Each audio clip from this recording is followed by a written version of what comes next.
La servante de Dieu, l'impératrice Zita d'Autriche, est née princesse de Bourbon-Parme en 1892.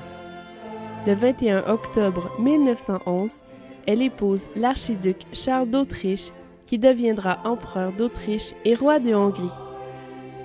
Exilée en Suisse, à la fin de la Première Guerre mondiale, Zita se retrouve veuve à l'âge de 30 ans.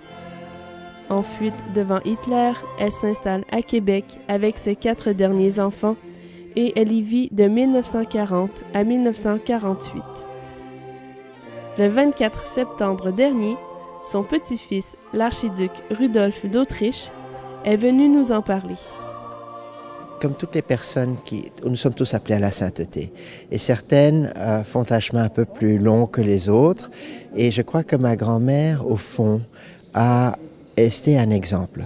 Et je crois que pour les Québécois, où elle a vécu quand même 8 ans, c'est très important de voir qu'une femme qui avait tout, le trône, la richesse, la facilité dans la vie, et qui a tout perdu, qui a connu l'exil, la pauvreté, la faim, la trahison, eh bien, elle ne s'est pas aigrie du tout. Elle a pardonné à ses ennemis et elle s'est accrochée à ce grand drapeau qu'est la foi et à la croix en même temps. Et je crois que c'est ces exemples qui parlent le plus. Et elle est un exemple d'épouse, de mère de famille, de veuve, mais de veuve dont le mari existait à côté d'elle. Et je crois que c'est des choses qu'on doit absolument retenir et que jamais, jamais elle n'a lâché le cap, c'est-à-dire le bon Dieu et l'Eucharistie. Lors de la conférence, l'archiduc d'Autriche était accompagné de son fils, Michael. Elle a toujours été dévouée pour ses enfants. Et comme je vois mes parents, ça me donne des idées. Et bien, on entend aussi qu'épouse, alors toujours fidèle à son mari, toujours prêt à le soutenir dans les épreuves. Et peut-être encore un exemple de veuve durant 67 ans, et toujours aussi fidèle à son mari. Et alors, c'est vraiment édifiant de voir combien on pourrait dire qu'elle vivait avec déjà un pied au ciel, en étant en union de prière avec son mari. Et c'est ce qui me marque beaucoup.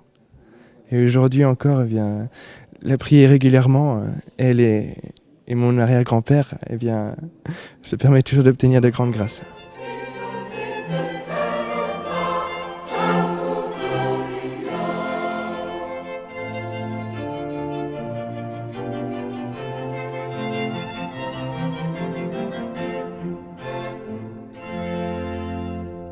Monsieur Jean-Claude Blot est le président de la Fondation pour la béatification de l'impératrice Zita pour le Canada. Alors voilà, un petit peu notre association, c'est un peu une famille spirituelle. Hein? Quand on connaît la vie d'une personne qui a des vertus extraordinaires, mais qui a été vraiment soutenue par la foi, on se dit, mais voilà, nous avons un modèle qui est à proposer aux jeunes. C'est à 30 ans qu'elle assume tout. Hein?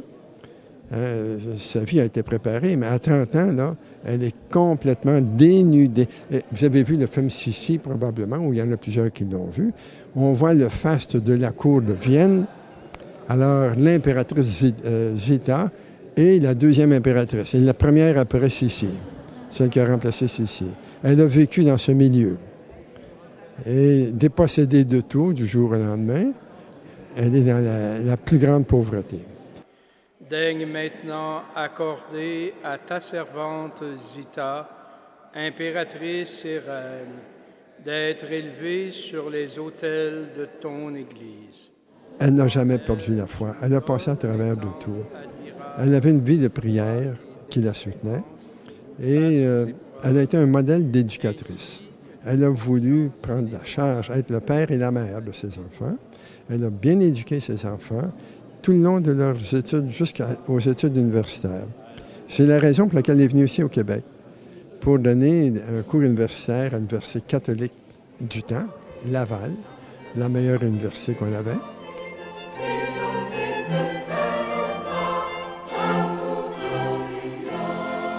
Souhaitons que l'exemple héroïque de l'impératrice Zita puisse stimuler la sainteté des familles, ici au Québec et partout dans le monde.